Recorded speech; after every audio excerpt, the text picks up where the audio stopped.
We're so glad you're spending time with us today. Your support is always appreciated here at CSL. Remember, there's several ways to give. As you watch today's service, you can click on the donate button right here on Facebook or donate at our homepage, cslftl.org. There's also a regular giving program called TPL, where you can set up a monthly contribution. You'll find details on our website, cslftl.org. Here's a great way to stay in touch with CSL Center for Spiritual Living. It's our brand new app available in the App Store under Center for Spiritual Living, FL, and that's Florida. Make sure you say hello to everyone today in the comment section and let us know your thoughts. We're so glad you're here. Enjoy the celebration.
Good morning, CSL. Good morning, CSL family.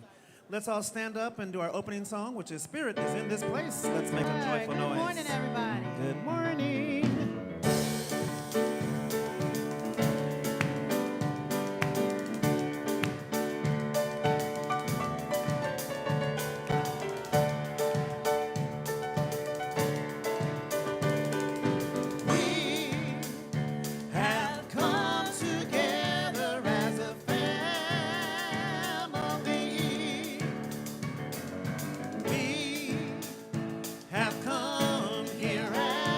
We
Good morning.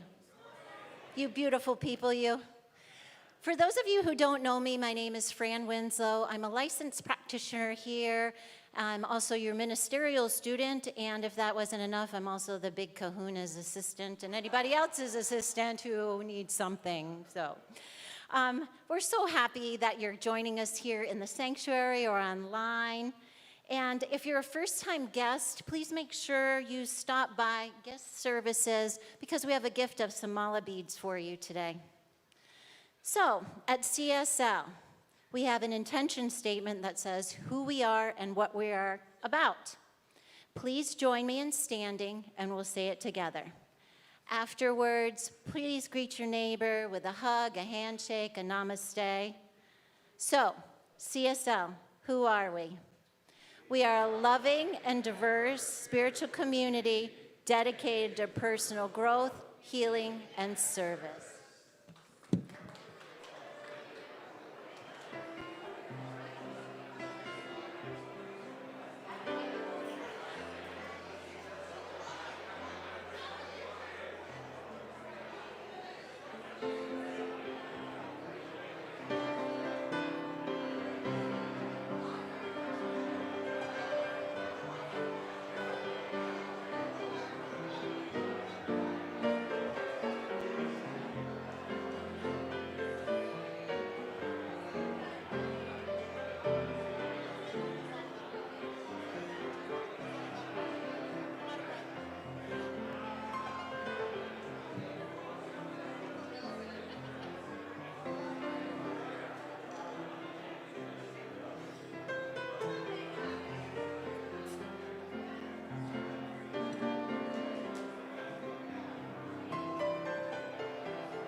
Good morning, CSL. This seems familiar to me. I don't know whether you know this or not, but CSL is part of a global organization with over 500 centers worldwide. We are a spiritual community that honors all religions and faith, and that's because we know there is no wrong way to worship, whether you're lighting a candle, repeating a mantra, or saying a prayer. So we respect and we honor any way that any person uses to draw them closer to love, closer to spirit. So we celebrate the diversity in religious practices this morning in our ceremony called the Flames of Faith. The candle is lit for the Tao to honor the universal path of harmony, the natural way. The candle is lit for the shamanic traditions, honoring the belief and practices of all indigenous peoples worldwide. The candle is lit for Hinduism to honor the spiritual path of devotion and the variety of religious icons and deities. The candle is lit for Judaism to honor the path of sacred law. The candle is lit for Buddhism to honor the Four Noble Truths and the way of compassion. The candle is lit for Christianity to honor the Christ consciousness that lives in all of us. The candle is lit for Islam to honor the path of peaceful submission to the will of God. The candle is lit for the universalistic religion of Baha'i to honor the path of unity. The candle is lit for our own faith, new thought, ageless wisdom, to honor the metaphysical path and the practice of spiritual universal principles. And finally, the last candle is the most important of all, and it is lit for peace and for the peaceful acceptance of all faiths and spiritual practices worldwide.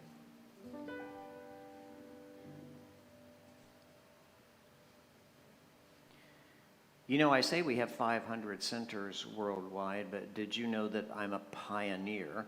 I pioneered a center. I started one of my own called Center for Spiritual Living in Kansas City. And you need to know that's not an easy task to do. There's another gentleman in the room today who did the very same thing. His name is Dr. John Waterhouse, and he is a pioneer in our teaching and the founder of CSL Asheville. Thank you for joining us, John.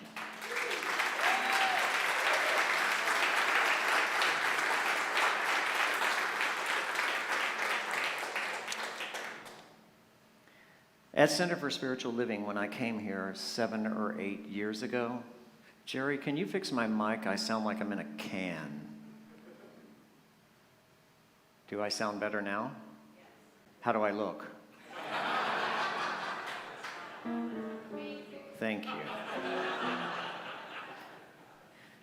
About 8 years ago when I got here, I gathered everyone together and I said, what is most important to us? What truths do we hold most dear to our heart? What do we believe in that we can tell the world? And we came up with these core values that we call them. There are 7 of them. They are love and healing and oneness and spiritual growth and service and diversity. And each week we like to highlight one of the core values so that we can keep it at the forefront of your mind. And the highlighted core value today is love.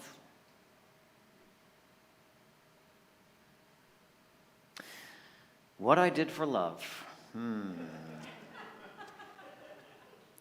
You know, love is the only thing that has value in the universe. It is the purpose and the reason for life itself. Love will make you do things. It'll make you do things. It'll make you sacrifice your own personal needs for someone or something else. Love will get you up at 3 o'clock in the morning with a sick child. Love will have you not be bothered by the $2,000 crate and barrel rug that you bought when your old dog pees and poops on it. love is the purpose of life itself. It's what's holding us together. We mistake the act of love in our hearts as something that we are to get from someone else. And so we go out into the world and we're searching for someone to give us love. But in truth, the desire for love is a desire to give, not to get. The ability to love in your heart is the presence of God in the world. So if you want to bring greater good to life, if you want to bring heaven to earth, love more. Love more. Love is our core value.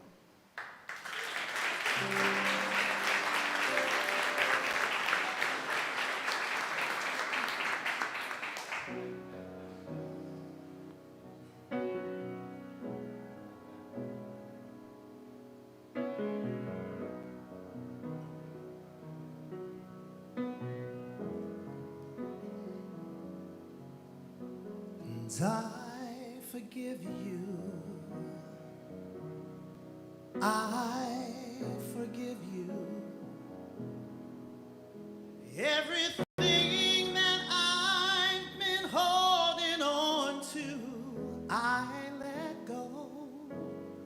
I surrender. I surrender. I'm ready for my change. I'm ready for my change. I forgive you. I forgive you. Everything that I've been holding on to, I let go. I surrender. I surrender. I'm ready for my change. I'm ready for my change. I forgive them. I forgive them. Everything that I've been holding on to, I let go. I surrender. I surrender. I'm ready for my change. I'm ready for my change. And I forgive me. I forgive me. Everything that I've been holding on to, I let go. I surrender. Oh, I surrender. I'm ready for my change.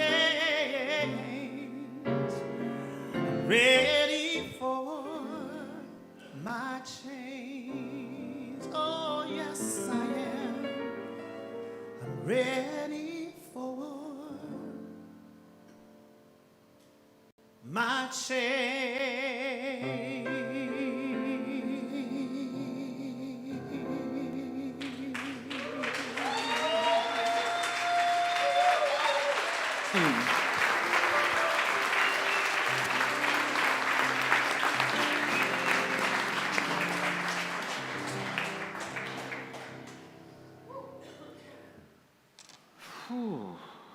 Okay, I'm going to share a personal story with you that is way back in my life when I was still in the dating pool.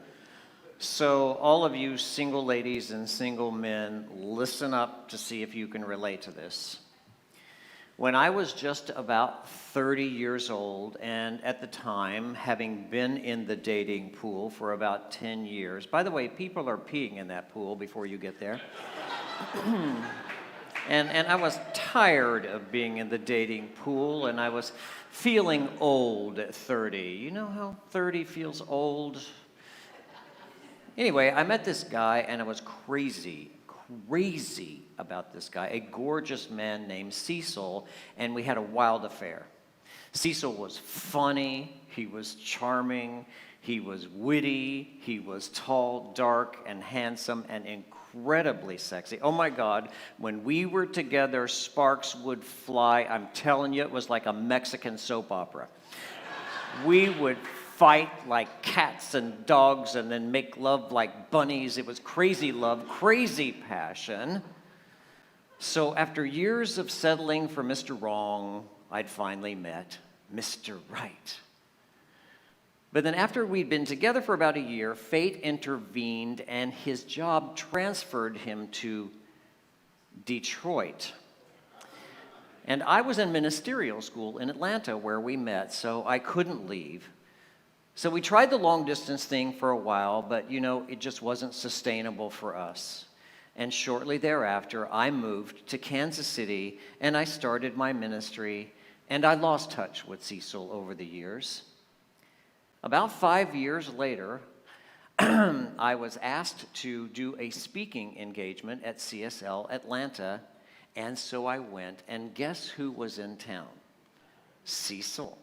And guess who showed up to hear me speak? Cecil. And guess who he brought with him?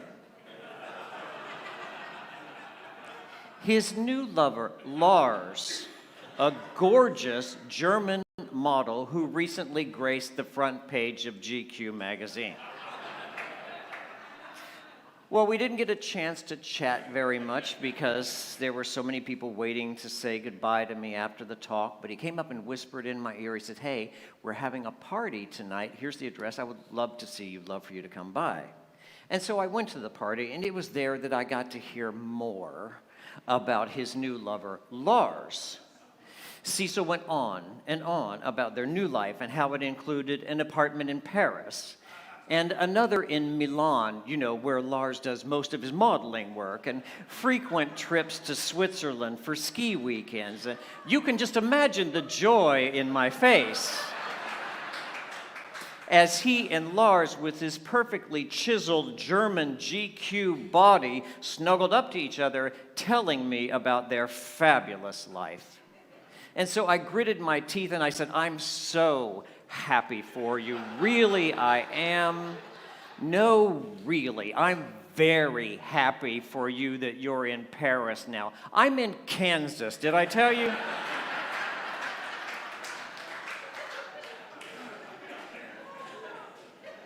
You ever been to Kansas? Truth be told, I'd have been much happier if he'd have remained single and miserable without me. Having never recovered from the loss of my great love, lost in the world forever and full of loneliness and despair. I mean, it's tragic, of course, for him, but nonetheless a small sacrifice he could have made for the gratification of my ego. Or if he'd at least had the decency to hook up with somebody older and frumpier than a GQ model, for God's sake. We're funny that way, aren't we? There's a twisted part of us that takes pleasure in our resentments. We want our neighbors to succeed in life, but we grow suspicious if they're having a little more success than we are. I mean, it's no challenge if they bring home a new Honda, park it in their drive bay, but if they bring home a Bentley, then we start asking questions. You think they're running drugs in there? Something is not right. I'm suspicious. I mean, we want our exes to move on. We do, move on, but not to a happier life without us. And certainly not with anyone cuter. So, it's a new month, and that means we have a new study book and a theme. You probably can't tell it from the talk so far. but our theme in October is loving kindness.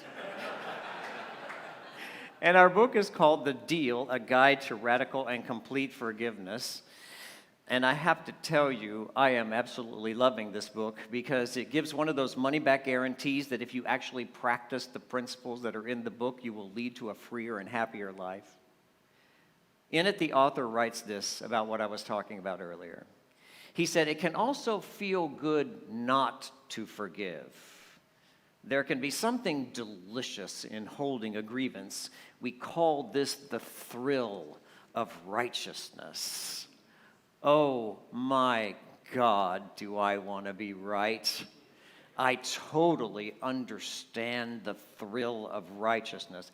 Even today, after 27 years of marriage, when my husband says, honey, you were right, I say, what? Say it again. Say it again. Honey, you were right. Everybody wants to be right. Even when we're wrong, we still want to find ways to make ourselves feel right. And it's the easiest way to do that is to make somebody else wrong. I got hooked and locked into this pattern in my early 20s before I found this teaching. And it was a vicious cycle and circle. When my father divorced my mother, he married a very self-righteous Southern Christian woman who used to send me long letters telling me how her religion is right and I'm going to hell if I don't convert. She would write things like, now I'm only saying this out of Christian love, but you must give up your evil homosexual lifestyle and accept Jesus as your Lord and Savior. And when I would get letters like this in the mail, I would read them and I would be infuriated. And so I would write her back immediately and tell her what an idiot she is. And she would write me back and defend her truth with Bible quotes. I mean, thick letters with Bible quotes. And I would be livid. And so I would write her back and send her quotes from the Buddha. Because I knew that really pissed her off. And this vicious cycle of I'm right and you're wrong went on for years. Until one day I went to my mailbox and I saw one of those thick envelopes that she would always send, which meant pages and pages and pages of scripture and self-righteous ranting. And as I held that envelope in my hand, I said to myself, you know, Chris, you don't have to open that letter. If it upsets you so much, why do you keep reading it? Why don't you just throw it away? Knowing myself well and good at the time, I knew that I was feeding on this drama, and I knew that I would have to tear it up first so that I couldn't dig it out later and indulge my self-righteousness. So that's exactly what I did. The moral of the story is, I was upset with her for making me bad and wrong, but I was doing the same thing to her.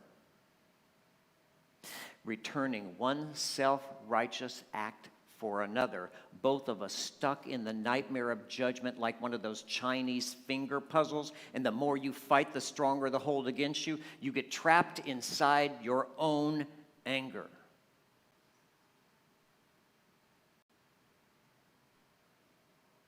Here's the truth. The spiritual principles that we teach are extraordinarily easy to understand and yet notoriously difficult to practice. You are cause to your own life experience. Your consciousness is the only creative element in your life. What goes out from you returns to you. It's just that simple. Life is a mirror. It's a boomerang. It's a circle. What you put in front of the mirror reflects back to you. What you throw out comes back to you like a circle. Everything that goes around comes around. And spiritual masters have been teaching us this for thousands of years. If you break it down, it basically says what you give to others will be given to you. But nobody turns over that truth to look at the other side of it, because like a coin, it has two sides. On one side, it says what you give to others will be given to you, but the other side says what you withhold from others will be withheld from you. So even though you might be enjoying the pleasures of your resentment toward others, and even though you may like the view up here from sitting up so high on your high horse, the truth is all of it is blocking the flow of good into your life. It's stealing your joy, it's taking your peace of mind, and it's filling your heart with hate. And where there is hate, there is no love. Which is why it is the very first thing that I advise someone who is single and looking for love. It is to forgive their past, to let go of their resentment of others. Because all of those resentments build a 10-foot wall around you of anger and resentment and hatred that no one good, if they do come along in your life, will scale that wall. It's too hard to love you. It's too much work. And so you get trapped behind that wall, living a pretty sad and lonely life. Here it is again in simple form. The resentment you hold for others is causative to you, not them. It's the consciousness that lives inside your own heart and limits your life experience, not theirs. You get it? You got it? Okay, how do you stop it? How do you stop? How do you get off this merry-go-round to hell? You disengage. That's how. Just like I did. You stop reading the letters. You stop reading the emails. You stop reading the text. You stop feeding the drama. You stop having conversations with everybody about the injustice of it all and how you're just the victim. You let go of your need to be right. Because the truth is, given the two choices between being right or being happy, wouldn't you rather really be happy? I mean, I like to be right. I do. But I would much rather be happy. So if letting go of my judgment and my anger and forgiving others is the way to do that, sign me up. I'm not saying this is easy stuff, y'all. This is hard stuff. This is hard. Throwing my stepmother's letters in the trash without reading them was hard. Disengaging from the drama that was fueling constantly my own anger and my own resentment was one of the most difficult things I've ever done in my life. But I can tell you how happy my life became as a result of it. I guess what really happened is I'd been in this teaching for about a year at the time. And one day, when I got that letter, I just decided that I loved myself more than I hated her.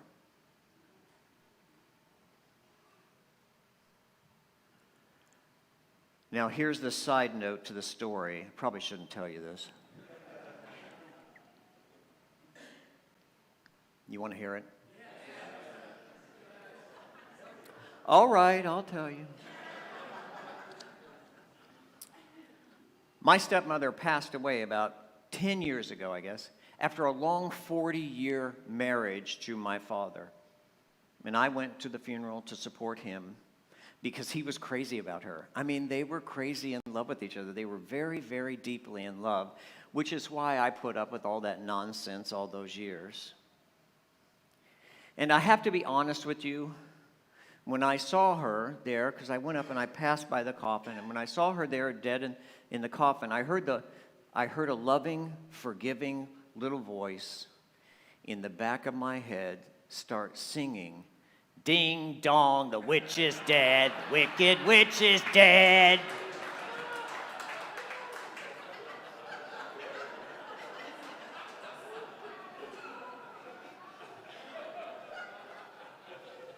I'm alive, and you're dead. Bye-bye.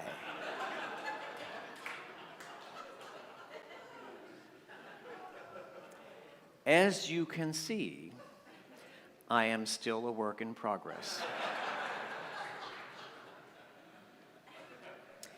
That is the wonderful thing about our teaching. We are perfect in principle, but not always perfect in practice. And so every day, I have to do my own prayer work. Every day, I have to meditate. Every day, I read inspirational material because I don't want to fall into the trap of anger and resentment. I wish this wasn't true, but it is. You're never really done with forgiveness.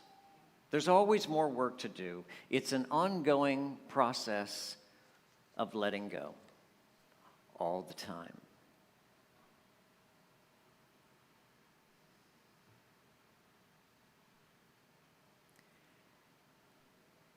Here is why this lesson is so timely. And I want you to listen up because this is very important. World leaders and political analysts know that one of the fastest and easiest ways to manipulate human behavior is to pit one side against the other and to feed this need we all have to be right. They know that we can be easily trapped into the thrill of self-righteousness and very quickly lose our civility. It worked very successfully in pre-World War Europe, and it's happening in America right now. It is a strategy used by both political parties, one side demonizing the other, spending millions and millions of dollars to engage you emotionally and to trigger your own self-righteous anger so that you will vote for them instead, marginalizing huge groups of people and religions and blaming them for all of our problems in our country. Think back in history, people. Remember how successful this strategy was in pre-Nazi Germany. Listen to this. This is what the author of our study book said. If you are susceptible, and we all are to some extent, you can be made to love what these interests want you to love. Hate whom they want you to hate. Elect whom they want you to elect. You, like me, can easily be gotten to vote against your own best interests. This has been proven over and over and over.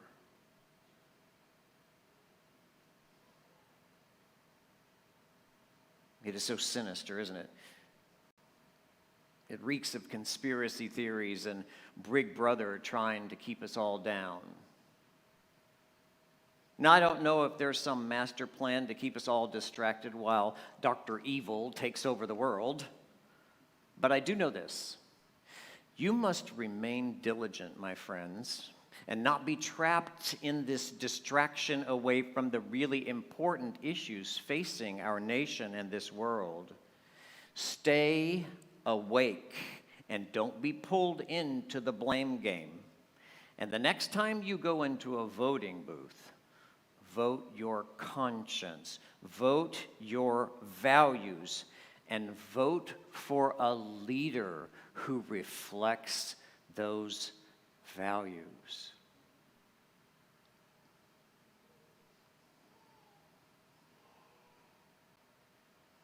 I lost track of Cecil and Lars years ago. I don't know exactly what happened to them. I suppose by now They probably retired to Switzerland with their 6 children, living in the Alps, waking up each morning and running, singing, "The hills are alive." But as you can see, I've moved on with my life too. And my happiness has absolutely nothing to do with theirs. It is dependent upon only my own consciousness, just like you. And so ends the lesson.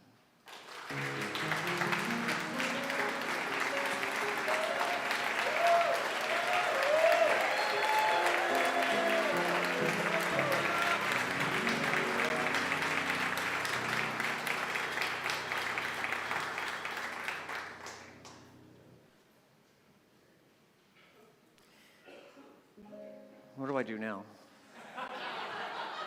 Oh, yeah, the collection. You know, when I retired from CSL, I never stopped giving to this community.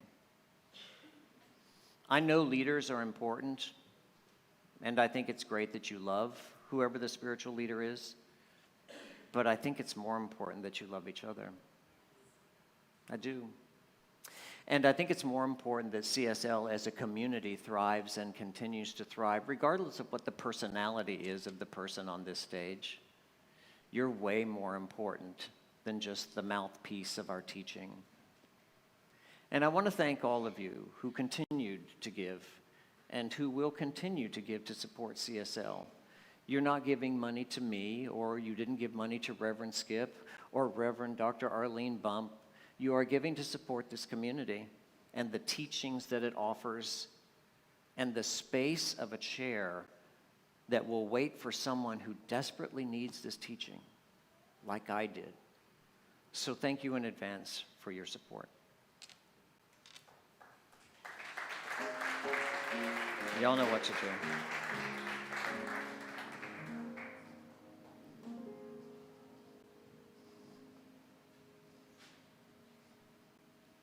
Good morning, CSL. So we are still celebrating Hispanic Heritage Month, and this next song is by Gloria Estefan. It's called Abriendo Puertas. And it's basically to remind you that after the storm comes the calmness. And although sometimes it's easier said than done, if you lead with faith, you'll be okay. Mañana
I think for Hispanic Month. Yes. Is that what I said? Did I say it right? Yes. Okay. I think we should serve pina coladas. Don't you think so? Yeah, well, maybe not. This is the time that we take in our service to do our meditation. You know, you are involved in a personal and intimate relationship with the infinite. I call God the lover, the great lover. And it is seeking an experience and an expression through you as its beloved creation. There's a time to talk, to say in every relationship, this is what I want, this is what I'm thinking, this is what's on my heart, this is my vision, this is my dream. And then there's a time to listen. This is our time to listen.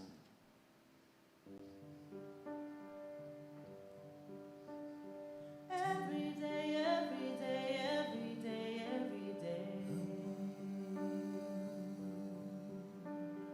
Every day, every day, every day, every day.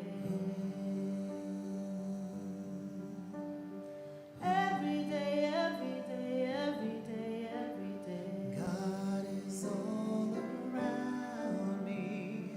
Every day, every day, every day, every day. God is all around me and through me.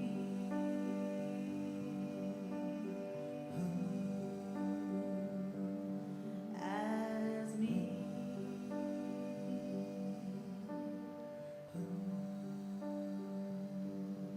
In and through me.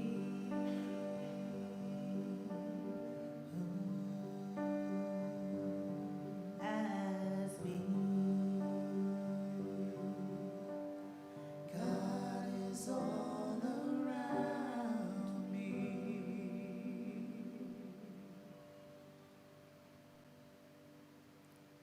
There is a life in the universe that is perpetuating and sustaining all living things. We call that life Spirit, God, whatever you want to call it, it doesn't matter. It is alive in you, and it is pressing outward.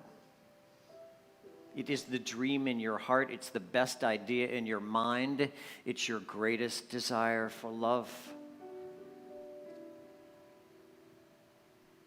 It's the voice that keeps whispering in your ear, find your happiness, seek your joy, do your best. You cannot sever this relationship. You are permanently attached to life itself, to the spirit that animates your body, to the love that fills your heart, to the billions of ideas that an infinite mind can pass through yours. You are unique, never again in all of time and history, creation of life itself, set free to discover yourself.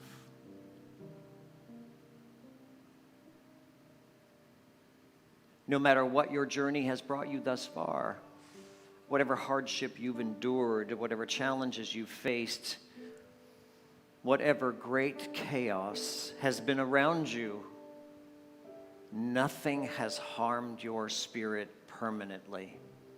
You have survived it. You have made it through. And you can be stronger and wiser and more loving if you let it go. If you leave it behind where it's supposed to be. Open the new day in love. Make it really easy to love you. And the universe will rejoice. Let's take 1 minute to listen to the language of the universe, which is silence.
Silence isn't just the absence of noise.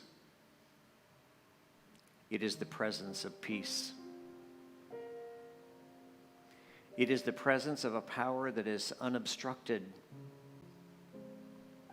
It is the presence of a love that has no opposition. This is what you live in and move and have your being. Love, the greatest healing power on earth. And so it is.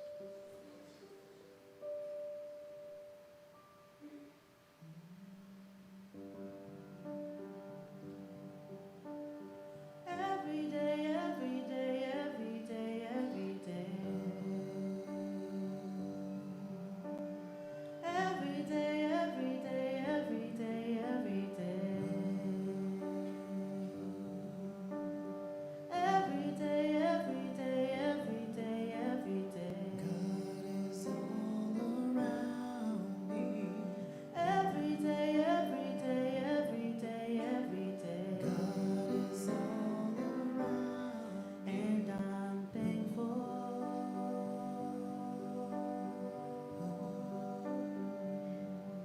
And so it is.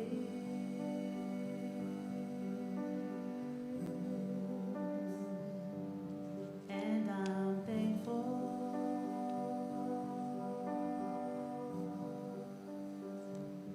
And so it is. God is all around me.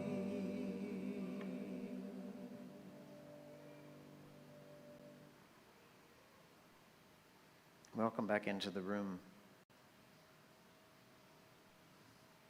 There is a power that is accessible to you that will change everything about your life. It is a power for good in the universe, and it is accessed through your mind, through prayer and affirmative prayer. And if you came here today with an issue that you are confronted with, that confuses you, or that needs healing, please see one of our licensed spiritual practitioners. They'll be joining us on stage after the service and remain up front here to assist you. You can also call the prayer line or go on the CSL app and press the prayer little button. The CSL line is 954-990-5625. Did you get that? You want me to say it again? So, guess what? We are going to have an annual gala. Mark your calendars. It's February 24th. It's February 24th, 24, right? So that's the date. You have been voting on the theme of the gala. You had three choices: Mardi Gras, Under the Big Top, and One Night in Paris. And you chose One Night in Paris.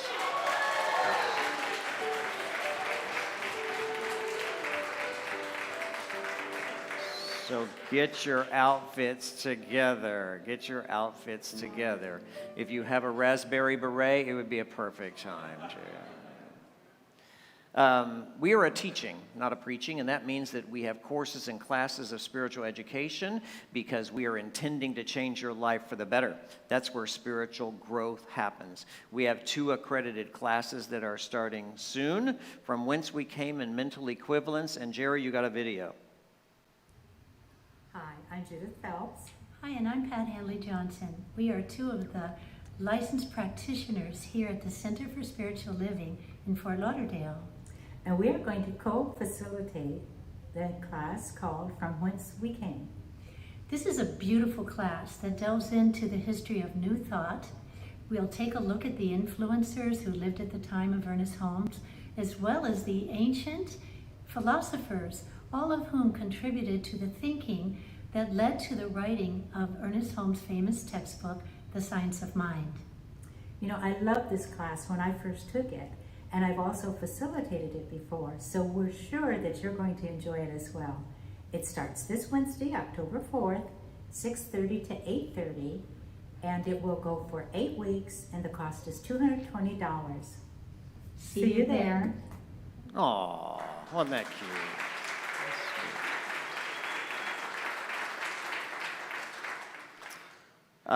There is also another fundraiser which we like to do in October because it's just so much fun. It's called Dinner for 8, and it's coming up soon. You can sign up in the lobby to be a host or a guest. It's a really cool way to invite people into your home and get to know them better and provide dinner. It's a community builder as well. You know, our TPL members are the people that sort of hold us all together, the Prosperous Life. And I want to thank all of you for joining the TPL and for sustaining us for so long. And also, if you'd like more information about that, you can get it because one of our board members will be right to the left in the lobby as soon as you go out the door. A few years ago, we started this trunk or treat thing, which is really cool because we get to bring the kids in and we get them all a big sugar high, and then we send them back with their parents. There's, of course, more information on all of these events on our website or on your app, so I don't need to go into them a lot of details. As part of our TPL program, we have community partners, and one of them is Mental Health of America, and we're highlighting our community partners this month in October. So would you help me welcome to the stage Doug? Doug, where are you? Will you come up here and tell us a little bit about Mental Health of America? Oh, there you are. Is this on? Thank you. Thank you. I just want to say, first of all, my name is Paul Jaquith. I'm sorry. That's okay. and I'm going to rub a little salt in your winds. I'm also known as Lars. Do you feel resentment toward me? So,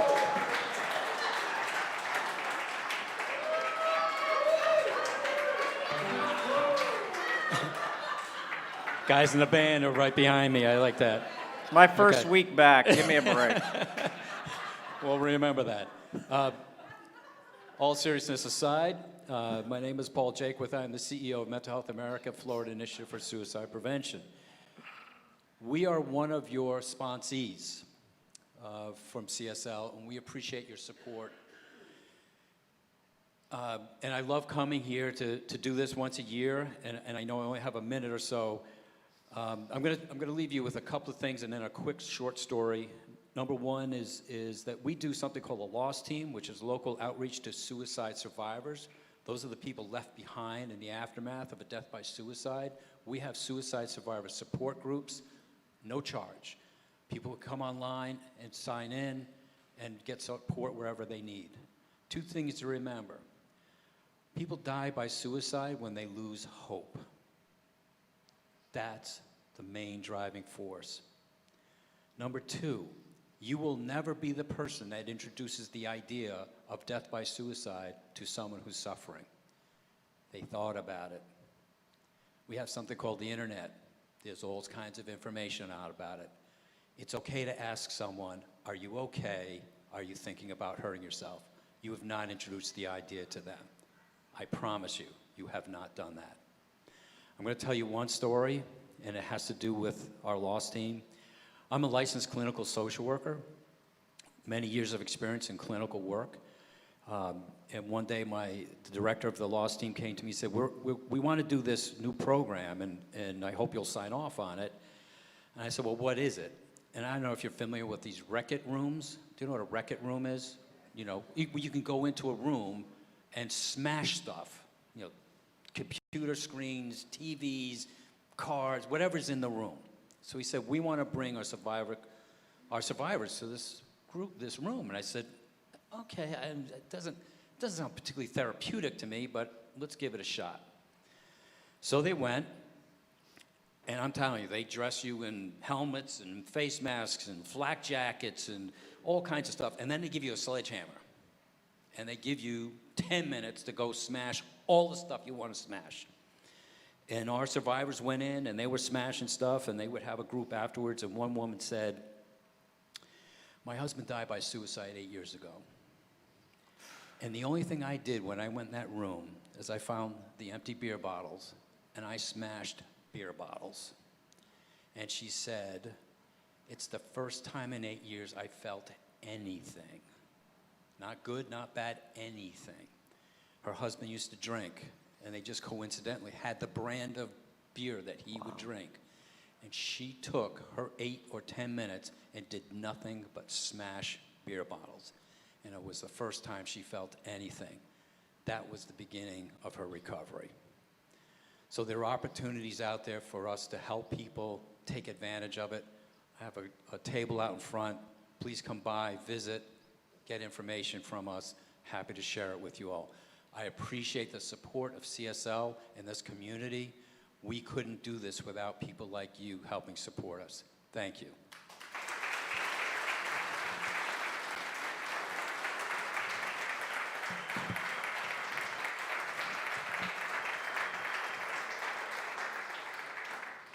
And again, thank you, George. I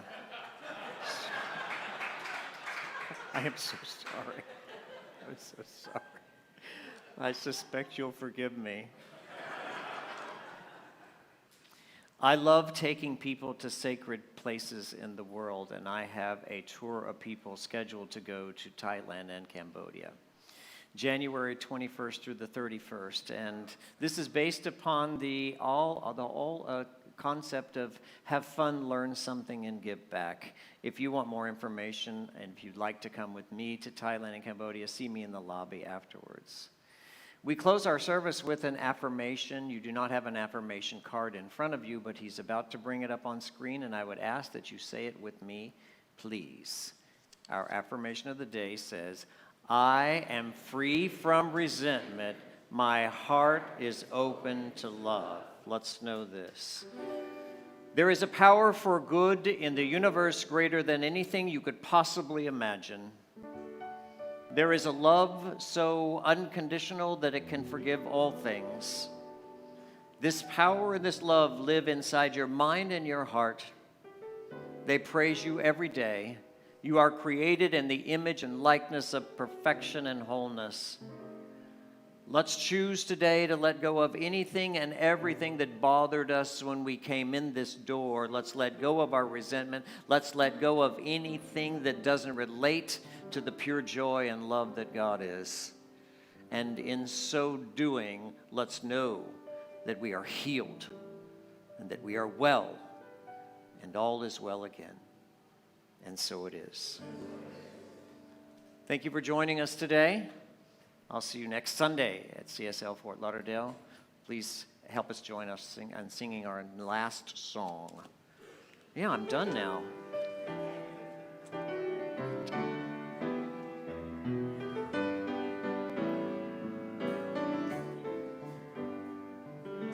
This is our wish for